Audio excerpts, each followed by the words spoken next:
ఏ అపాయము నా గుడారము సమీపింపనీయక. గట్టిగా, ఏ అపాయము నా గుడారము సమీపింపనీయక.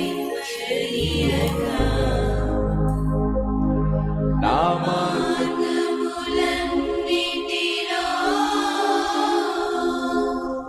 నీవే నాశ్రయమైనందున నా మార్గములన్నిటిలో నీవే నాశ్రయమైనందున కృపామయుడా నీలో నా కృపామయుడా నీలో వసింపచేసినందునా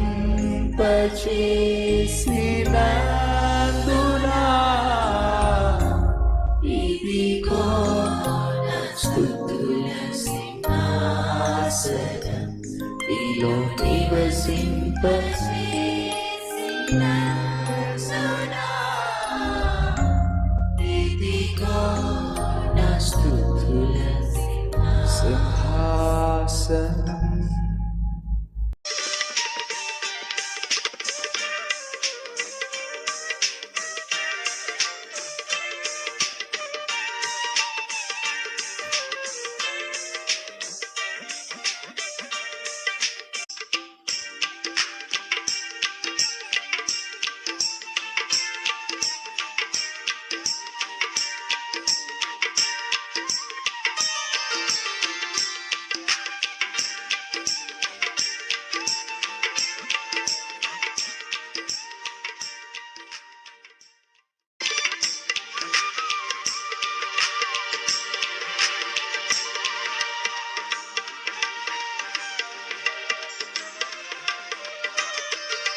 ప్రశ్న, యెహోవా దేవుడుగా నమ్ముతున్నావు కదా, మరి రక్షకునిగా నమ్ముతున్నావా? కన్ఫ్యూజ్ కాకండి. యేసుక్రీస్తు కదా రక్షకుడు. యెహోవా ఎలా రక్షకుడు అయ్యాడు? మళ్ళా చెప్తున్నా, యెహోవా, యేసుక్రీస్తు, పరిశుద్ధాత్ముడు త్రియేక దైవం. వీరిని వేరు చేయటం సాధ్యం కాదు. ఎందుకంటే ముగ్గురు ఏకమై ఉన్నారు. ఫిలిప్ అన్నాడు, యేసయ్యా తండ్రిని మాకు కనపరచయ్యా, తండ్రిని మాకు చూపించయ్యా. యేసు అన్నమాట ఏంటి తెలుసా? నన్ను నువ్వు చూస్తున్నావు కదా, నన్ను నువ్వు చూస్తున్నావు కదా, నిన్ను చూడడం ఏంటయ్యా, తండ్రిని చూడాలని ఆశపడుతుంది. నన్ను చూస్తున్నవాడు నా తండ్రిని కూడా చూస్తున్నాడు. అండ్ అర్థం ఏమిటి? నాలోనే తండ్రి ఉన్నాడు, తండ్రి నేను వేరు కాదు. సహోదరి సహోదరులు, ఎలీషా అనగా యెహోవా రక్షకుడు చూస్తున్నాడు. అండ్ అర్థం ఏమిటి? నాలోనే తండ్రి ఉన్నాడు, తండ్రి నేను వేరు కాదు. సహోదరి సహోదరులు, ఎలీషా అనగా యెహోవా రక్షకుడు అనగా దేవుడు, యెహోవాయే దేవుడు అని నువ్వు నమ్మినంత మాత్రాన పరలోకానికి వెళ్ళవు. కానీ యెహోవాను రక్షకునిగా, దేవుణ్ణి రక్షకునిగా, నీ రక్షకునిగా నువ్వు అంగీకరిస్తేనే పరలోకానికి వెళ్తావు. ఈ వాస్తవాన్ని దయచేసి జ్ఞాపకం పెట్టుకోండి.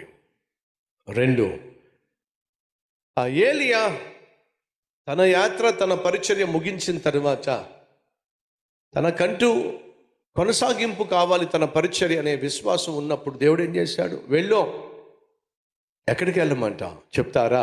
19వ అధ్యాయం 14వ వచనంలో ఈ మాట అంటున్నాడు, ఇశ్రాయేలు వారు నీ నిబంధనను త్రోసివేసి నీ బలిపీఠలను పడగొట్టి నీ ప్రవక్తలను ఖడ్గము చేత హతము చేసిరి.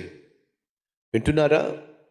ఇశ్రాయేలీయుల వారు నీ నిబంధనను త్రోసివేశారట, నీ బలిపీఠమును పడగొట్టారట, ప్రవక్తలను ఖడ్గము చేత చంపించేశారట. సైన్యములకు అధిపతికి దేవుడగు యెహోవా కొరకు మహా రోషము గలవాడునే నేనొక్కడనే మిగిలి ఉన్నా అని అంటూ ఉండగా వారు నా ప్రాణము తీసి వేయుటకై చూస్తున్నారు అని చెప్పాను.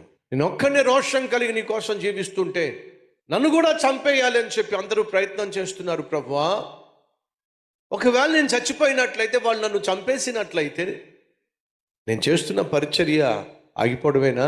కొనసాగించే నాదుడు లేడా? వాస్తవంగా ఏలియాకు చాలామంది ప్రవక్త శిష్యులు ఉన్నారు. దేవుని దగ్గరకు వచ్చి ఈ మనవి చేసినప్పుడు అప్పుడు దేవుడు అంటున్నాడు ఏమిటి? 16వ అధ్యాయం 16వ వచనము, ఇశ్రాయేలు వారి మీద నింషీ కుమారుడైన యెహూకు పట్టాభిషేకము చేయుము. నీకు మారుగా ప్రవక్త అయి ఉండుటకు అబెల్మెహోలావాడైన షాపాతు కుమారుడైన ఎలీషాకు అభిషేకము చేయుము. 19వ వచనము, ఏలియా అచ్చటి నుండి పోయిన తరువాత అతనికి షాపాతు కుమారుడైన ఎలీషా కనబడింది. దొరికాడండి. ఏలియా ఆశతో వెతుకుతున్నాడు ఎలీషా కొరకు. ఎలీషా దొరికాడు. ఈ రాత్రి దేవుడు కూడా ఆశతో వెతుకుతున్నాడు. నన్ను సేవించే వాళ్ళు ఎవరైనా ఉన్నారా?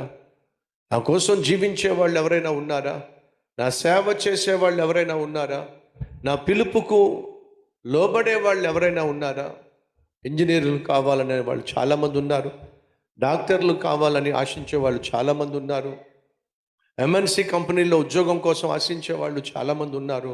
కానీ నా పని చేయడానికి వచ్చేవాళ్ళు ఎవరైనా ఉన్నారా? నా సేవ చేయడానికి వచ్చేవాళ్ళు ఎవరైనా ఉన్నారా?